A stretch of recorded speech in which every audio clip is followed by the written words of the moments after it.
Your leadership, I'm over here. Hi. Thank you so much for your leadership. I'm with Fresh Energy, and I want to thank you this year during the legislative session when there was an attempt on the Clean Power Plan in the legislature to derail Minnesota's smart progress on cost-effective climate solutions, building on bipartisan legislation from back in 2007, and now in the electric sector, we're cutting carbon pollution cost-effectively and growing jobs.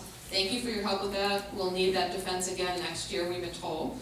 But I'm here because I'm fresh back from the White House. I had the honor of representing not only Fresh Energy, but everyone in this room and a very large coalition of conservation, business, and environmental groups who want Minnesota to have the best clean power plan in the nation. Well, I read about you, so congratulations.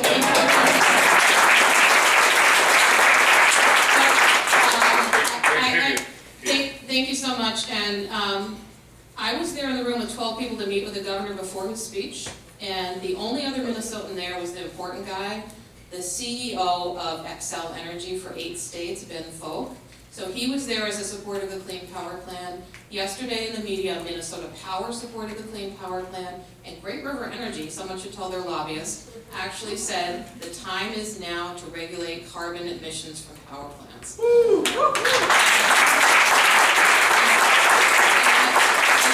The Lieutenant Governor's statement yesterday, and I know that she was thinking perhaps of General Mills' statement last week, which is Minnesota and other states need to move forward on the Clean Power Plan. So I wonder if you could just tell us what you think Minnesota should do in framing the Clean Power Plan and moving forward.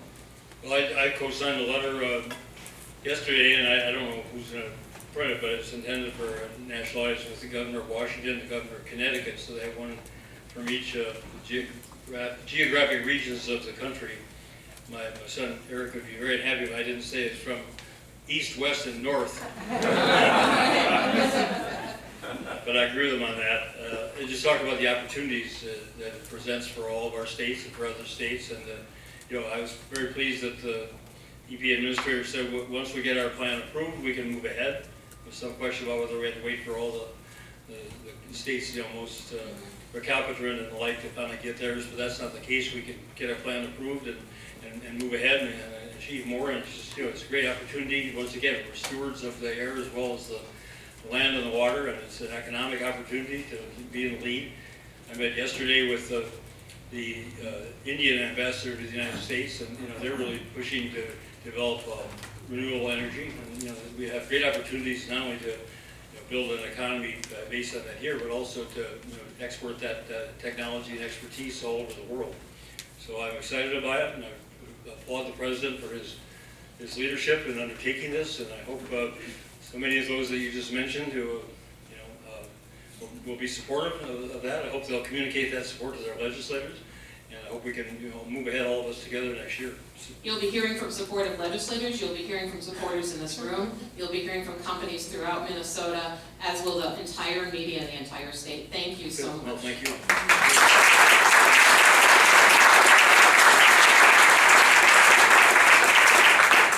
Back to Kathy, and right next to Jay, as long as the mic is right there. You can't overlook you forever, Paul. Thank you, Kathy Hollinger with Minnesota 350. And thank you so much for your initiatives on keeping Minnesota known as the land of fishable, drinkable, swimmable waters. I'm very concerned about the establishment of a second pipeline corridor, crude oil pipeline corridor through northern Minnesota, especially because of water impacts and climate change, which is barreling down upon us, even as crude oil barrels down upon us. I'm wondering what your comments are about the establishment of a second crude oil pipeline corridor. Well, there's no free lunch when it comes to energy. The commission was Commissioner of Energy and Economic Development back in the 80s, and there's just no way. Conservation is the best source of energy and the cleanest, and but there are limits to what that's going to achieve. So we're going to have to move oil. Unfortunately, we talk about eliminating foreign imports. Well, be careful what you're wishing for because you might get it. So now we greatly reduce that through the oil Bakken fields, and it's going to needs to be transported to eastern markets, and that means through Minnesota. So basically, until we don't need oil anymore, and that day hasn't come yet, we're going to need to transport it either by rail or by pipelines, unless somebody else has a better idea, and I'm open to those suggestions. The rail lines are already jammed up or an accident waiting to happen. If you look at other states, and the congestion is caused, the impact on moving grain, moving propane, moving everything else, goods and raw materials for manufacturing, the manufactured products out. I mean, the rail system and what the jam up it causes for residents all along those lines. So, and that's not going to, a pipeline or even two pipelines is not going to reduce that traffic out by rail. It's just going to relieve some of the later congestion. So to do without the pipelines, I don't see that as a feasible option. How they should be routed, and how they should be constructed, and how they should be monitored, and all that is, very much something that we need to do, as carefully as possible. But if you're against the pipelines, I guess I need to ask what's the alternative? Currently a glut of oil on the market, we know that. With the Bakken oil coming on board, it's produced more oil in the world than what the world is actually consuming at the present time. So, I mean, what follows then? Well, I agree with conservation, I agree with mass transportation, the Move Minnesota initiative, that kind of thing. The millennials are actually driving less. Consumption of oil is down 20% in Minnesota, refined products, down 20%. It's down in the USA. Consumption of oil is dropping, but extraction is increasing. Well, the extraction, I'm not here to defend the oil industry or the production or the consumption of it. I mean, but again, unless we can eliminate the need entirely for the Bakken oil, it's going to come through Minnesota somehow, and we need to look at what the alternatives are. And none of them are risk-free, and none of them are desirable. But at this point, I don't see. I'll be honest with you, I don't see how we get by without at least one, if not two, additional pipelines. Maybe not the dirtiest possible source. I'm sorry? Maybe not the most dirty possible source, the most damaging source. Is what, the oil? The Bakken oil? The oil shale. You think of tar sand. Well, the tar sands, yeah, but this is not tar sand. Yes, it is. Let's move on to the next one, just to make sure we can touch on a number of issues. Glenn, and then we'll come over here to Paul. My name is Glenn Hill. I'm with Urban Roots on the east side of St. Paul. Thank you very much for coming. This may not be directly related to the environment, but I believe that diversity and equity is a key component to move the environmental movement and our society forward in the future. And I would like to thank you for pushing the early childhood, the pre-K. I think it's will have a profound effect on our environment movement and our society. I'm sorry it didn't go through, but I would encourage you to continue to push for that, because I believe that the kids that aren't yet born yet, they're the ones that are going to be making significant changes. Thank you. Thank you. Well, thanks for bringing that up. There was a lot of questioning about all-day kindergarten, university kindergarten, and this year, the first year of implementation, 99.6% of all the 5-year-olds in Minnesota are in free all-day kindergarten. And, that's just phenomenal.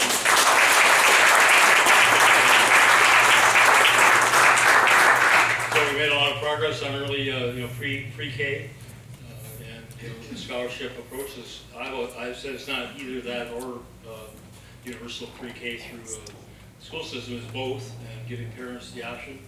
So we've got a big step forward in terms of the scholarships, which I think should be focused on ages 0 through 3. But one step at a time. We'll come back next year. We'll come back the next few years thereafter. Actually, correct what I said on the shale. Because it is oil that's accessible now because of the fracking technology, and I would like to ban fracking from Minnesota, from southeastern Minnesota, where it's so sensitive ecologically there. We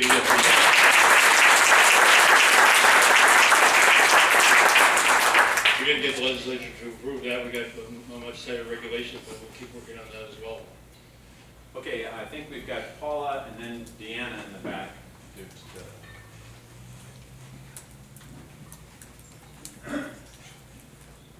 Paula McAbee, and I'm with Water Legacy. And Governor, I've known you for many years, and I've known you as a person who really wants to find the truth, and will sometimes look beyond the obvious and hunt for the truth and then believe it. And I've just read not all of it, but about 3,000 pages of the preliminary final EIS for the Polymet project. And I want to say that many of us in this room, even those of us who support the iron and taconite mining, believe that sulfide mining is just too risky for Minnesota. And what I've been very troubled by in reading these documents is that more than 95% of it is relying on Polymet itself for the science, and it's not good science.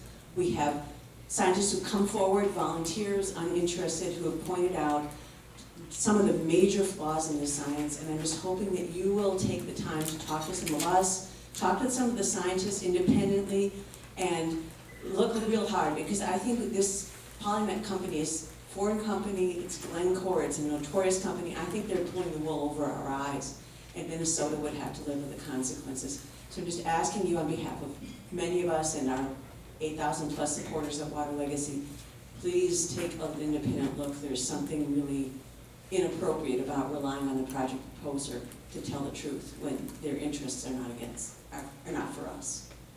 Fair enough. This whole process, I mean, it is the process, but you go through all this to determine the adequacy of the EIS, based on 3 statutory criteria, which leave a lot of room for subjectivity. And then go through it's a very cumbersome process, but I don't know how to answer how to what the better solution should be, but we should look for that, because it's really just not just decide whether something is adequate or inadequate is the first step, is sort of not what the kind of rigor that should be applied from the very beginning. But I can assure you that rigor will be applied. I've read the preliminary. I got a little plug into my computer with the other 3,000 pages. I'm not going to promise I'm going to read them all, but I'm going to read the parts that are relevant to the decision. And then, of course, the other, in addition to all the environmental considerations, the financial considerations are also a part of it. You get a company whose market cap right now is at 94 cents a share, is just barely over $300 million. I don't know the exact amount of the cost of just building the thing, but it's got to be $1 billion plus. So, I've got a lot of questions in that area as well as the environmental. So, I'm aware of the, I've said all along this will be the most momentous, difficult, and controversial decision I'll make as governor. And I've seen the kind of conflagration that occurred back in the Boundary Waters area, and I've seen it up in other places of the state. So I'm well aware of how volatile this is, how people's, like you are certain of your convictions, that people up there are certain of their convictions, and there's not really any room in between. But I'm going to spend, after Labor Day, I intend to go to at least 2, hopefully closer to 4 sites. I'm going to ask your groups to pick 2 that you think proves your point. I'm going to ask all I meant is supporters to pick 2 and look at it that way. And I want to see firsthand what the upside could be, as well as what the downside could be, and then I'll, after the final EIS is put out, participate with the DNR determining the adequacy, and then whatever else follows or doesn't follow thereafter. There'll be at least one legislative session that'll deal with it next year. Given the timetable and the length of time, there'll probably be a second dealing with it afterwards, as it should be.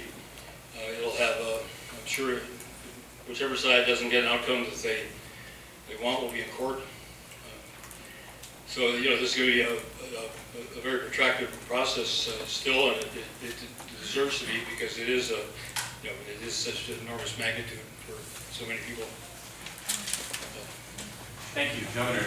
Deanna, we'll get the mic back there, but Most of the time I get told I don't need a mic. I'll meet you. Hi, Governor. Deanna White with Clean Water Action, and I just wanted to say thank you to you and to Commissioner Stein and your agency's leadership on behalf of the Healthy Legacy Coalition as we've been trying to address reducing toxic chemicals in kids' products in Minnesota. Minnesota's been a leader on this issue. We are the first state to put any kind of a ban on bisphenol A. We are the first state to take action on formaldehyde, and we appreciate the leadership that we've gotten from you and your agencies as we've tried to pass the Toxic Free Kids Act, only to have it stripped out in the dark of night in the conference committees.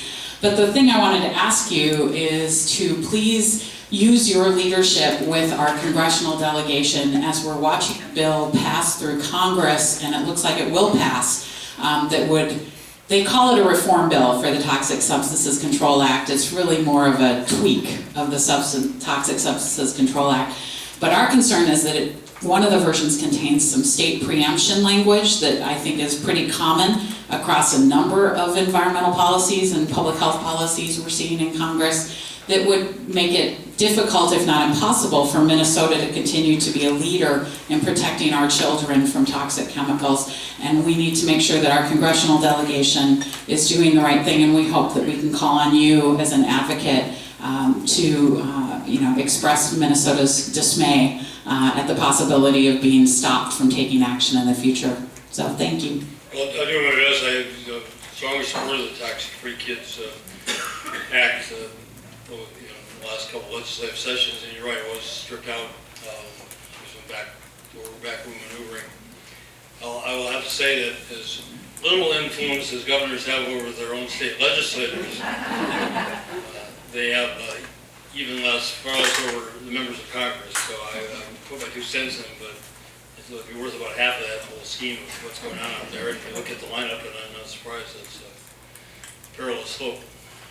But I'm glad to support, do what I can. Let's go over to Kristen from Cloquet area. Kristen Larson, and I'm with Friends of the Cloquet Valley State Forest, and I live in the 3rd Senate District, and so we probably share some of the same challenges. And I would like to know what we can do to help you protect the Arrowhead from sulfide mining. There's a whole lot of people in the 3rd Senate District that don't want our water hurt. It isn't a matter of everyone up there wanting something different than the folks down here. This is preserving and protecting our